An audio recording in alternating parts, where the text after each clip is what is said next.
& Conquer 4 probably isn't what you expected. Instead of providing the most refined version of the franchise's harvest, build, and rush formula, EA Los Angeles tossed the old gameplay formula out the window. That means no bases, no harvesters, and aside from a few familiar units and names, little that resembles traditional C&C. This is supposed to be the finale of the Tiberium saga. GDI and Nod forces are still going at it, and the shiny-headed, egomaniacal Nod leader Kane is trying to serve his higher purpose. The overall campaign here is fairly short. After the tutorial missions, you choose GDI or Nod, and then have 7 missions each until you reach the end. It's an interesting setup because you'll get to see the same events from 2 sides, like shooting down a giant GDI ship in the Nod campaign, then going through a mission where you repair the ship in the GDI campaign. However, the short length of everything gives the story a rushed quality, and the weak conclusion makes the experience even more of a letdown. I have a proposition.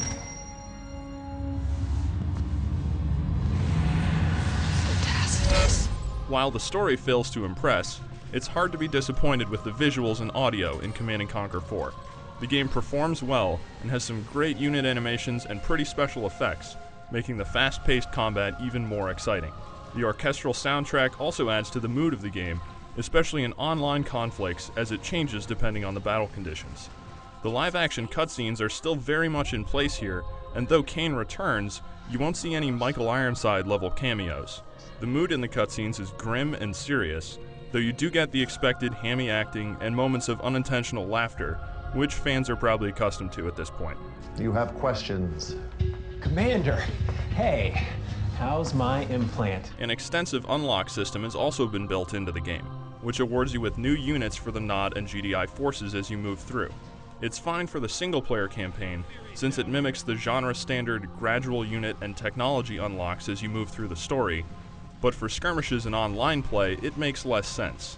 Instead of having all units available for multiplayer right away, you need to spend a large chunk of hours getting everything unlocked. Once that's done, everyone's on equal footing, but it can feel uneven to the first-time players whose Tier 1 units are getting blasted by mammoth tanks.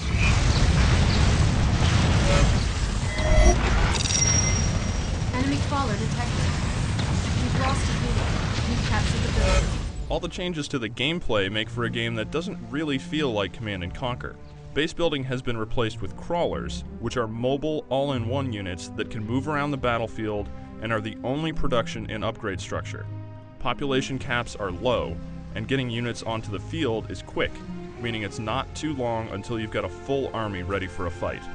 And even if your units and crawler are destroyed, it's not the end, since you can just respawn moments later. After picking from offense, defense, and support crawler types, each of which come with unique build options, it's right back into the field you go. This means the action never stops, and in 5 vs 5 team games it can be a lot of fun. By yourself, choosing a class in combination with the low unit cap can feel limiting. But in a team setting where others can make up for your weaknesses, you're better able to focus on the explosive, non-stop action.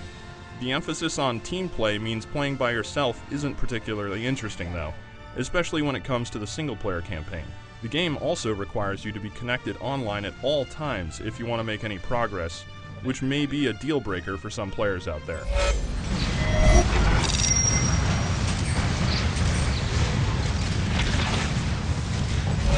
So is change a good thing for Command & Conquer 4? It seems like odd timing to use the supposed finale of a storyline as the test bed for a new style of gameplay, but credit is deserved for EA LA trying to do something different. It's a high-intensity, super-fast playstyle that works best in teams online, but it's also a game that stumbles when it comes to the unlock system and the disappointing campaign.